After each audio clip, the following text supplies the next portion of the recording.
Well, I'm looking forward to this. I thought it would be a South Africa-India final. I really did. But so you need that little bit of luck to go your way as well. But if we're going to be honest, the best two teams are in the final. The way they've played throughout the World Cup, the confidence, the game plan. And that comes from the captain. It's going to be a terrific spectacle. It's the Trans-Tasman final. A lot of people probably wanted this final. It's going to be an hard ask for New Zealand. They've played every single game in New Zealand, and now they're going to come over to Melbourne, where they've got a terrible record. I think they've won 4 of 24 there, which is not that great, is it? So it's going to be a difficult ask for New Zealand. But they have got a terrific spirit. They're well organised. They have got an unbelievable game plan at the top of the order. McCullum just comes in. There is no selfishness about the way he plays. It's just a free spirit who just goes in, and he will play that way no matter what. And out of all the opposition playing against out-and-out fast bowlers, McCullum is the best man for you to have there. He's good at pulling. He's a good puller off back of a length. And he will be a test for the Australian opening bowlers without a doubt. He won't let Hazelwood bowl just back of a length like the Indians let him bowl in the semi-final. But what they've got besides them, I think what's let them down throughout this World Cup, New Zealand, and I know that sounds a daft statement, what's let them down, because they're in the final and they're unbeaten. But it's been their middle order until the semi-final. And in the semi-final, Elliott, a man who you would call an innings builder, someone who's just going to keep the score ticking over, played what you could say is the innings of his life. It was an amazing spectacle.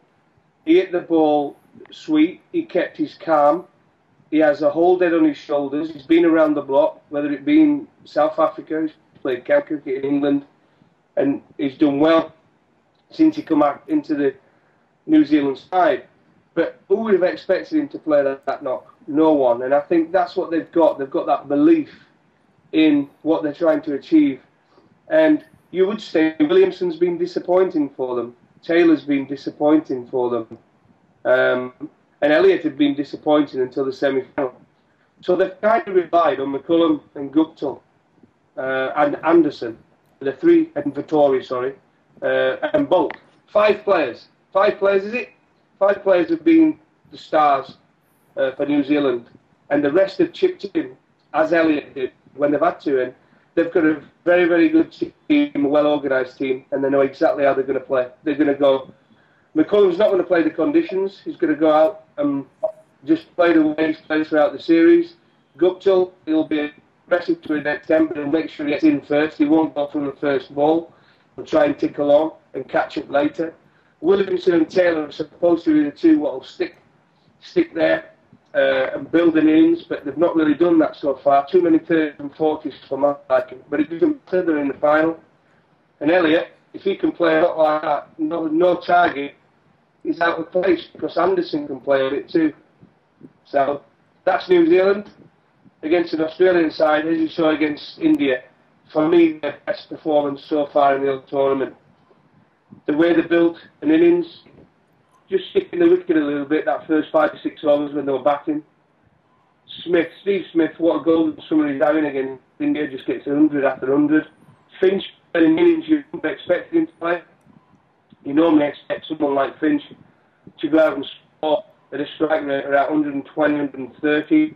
I think his strike rate was around the 80 mark in that semi-final, but it was such a vital knock, 80-odd runs, huge partnership. It was needed at that point.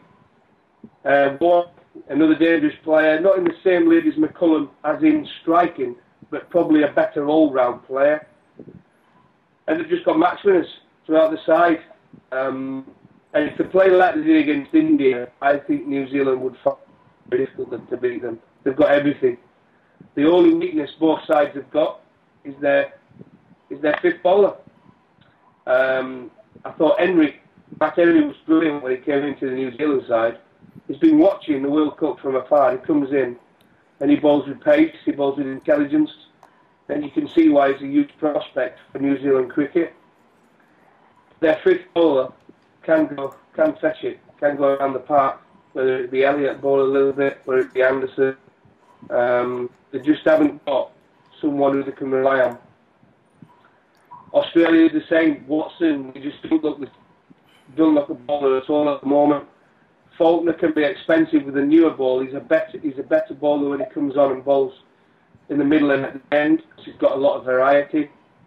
So it's going to be interesting. I think both teams will look to attack that fourth and fifth bowler weakness.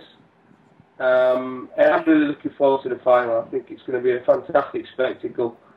I just hope that New Zealand, after played all their games or in their own country, will come to the pace of the pitches will probably be quicker. The boundaries are going to be bigger.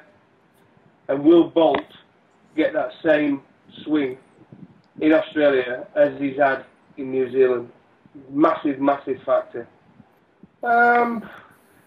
No, because I think New Zealand are in the same situation. Yeah, I mean, they have got Vettori, which is a massive plus, and he's the best spinner in the tournament by far.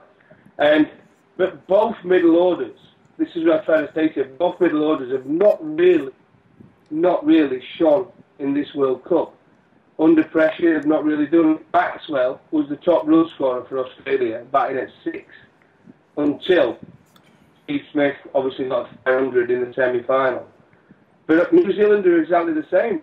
You only have to look at their players, and Taylor, Williamson and Elliott, except for the semi-final, not. Ronke hasn't got a run either. Have really struggled in the middle order.